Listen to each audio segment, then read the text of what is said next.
As I've said in previous videos, the Cyprus bail-in, as it's now been called, you remember that, don't you? I know you've slept since it happened, but don't you remember that the EU just stole from the Cypriot people to pay the bankers' gambling debts? Some people lost up to 80% of their wealth. Well, this bail-in idea is catching on. I thought it would be Spain or Italy who started to push the idea that stealing from the people is fantastic and everybody should be doing it. However, it looks like Germany are floating the idea at the moment. German wise men push for wealth seizure to fund EMU bailouts.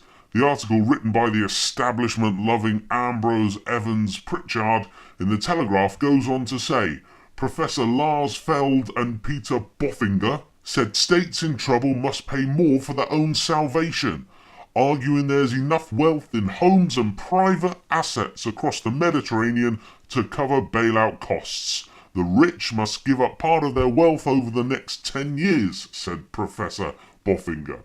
The two economists are members of Germany's Council of Economic Experts, or Five Wise Men, a body that advises the Chancellor on major issues. There is no formal plan to launch a wealth tax, but the council is often used to fly kites for new policies. Wise men, eh? I would call these wise fucking idiots.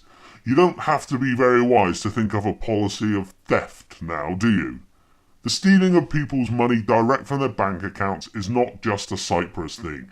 This will sweep across the Eurozone, and it will be applauded everywhere it goes, sooner or later. Someone said to me today that if your neighbour loses their house and their car, then it's a recession.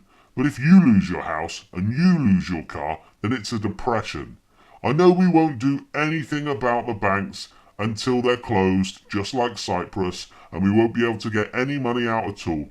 Pure theft. That's what it is. That's what it's going to be when it happens to you. Pure theft. It's just astounding what we will put up with.